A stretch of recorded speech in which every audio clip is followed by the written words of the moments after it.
బతుకుండగా ప్రేమించరు, చచ్చేప్పుడు ప్రేమిద్దాం అనుకుంటారు, ప్రేమించలేరు. బతుకుండగా మాట్లాడరు, చచ్చిపోయేటప్పుడు ఒక్కసారి మాట్లాడదాం అనుకుంటారు, మాట్లాడలేరు. ఈ చావుల దగ్గర ఏడుపులు కూడా అంతే. బతుకుండగా మాట్లాడరు, చచ్చాక కొడుకొచ్చాడు చూడు, కూతురు వచ్చింది చూడు, నాన్న నేను వచ్చాను, అమ్మమ్మ నేను వచ్చాను. నువ్వు వస్తే ఎవడికి కావాలి? ఎవడికి కావాలి నువ్వు వస్తే? నీ పనికిమాల డైలాగులు తప్ప వాళ్ళు లేవడన్న సంగతి నీకు తెలీదా? వాళ్ళు లేవరన్న సంగతి నీకు తెలీదా? తెలుసు. బతుకుండగానేమో మాట్లాడవా, బతుకుండగా పట్టించుకోవా, బతుకుండగా కనీసం మంచినీళ్ళు కూడా ఇవ్వవా, బాగున్నావా అని కూడా నోరారా పిలిచి అడగవా. చచ్చిపోయాక నేను వచ్చాను లేస్తారా? నువ్వు పడుకో, లేస్తారు. నాకు ఒకటి చూస్తుంటే ఒళ్ళు మండిపోతుంటుంది. ఏంటంటే వీళ్ళు దొంగ నాటకాలు, వీళ్ళ పద్ధతులు వెళ్ళు అనిపిస్తుంది.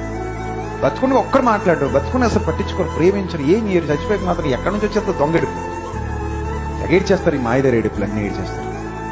ఇవన్నీ అవసరం అండి.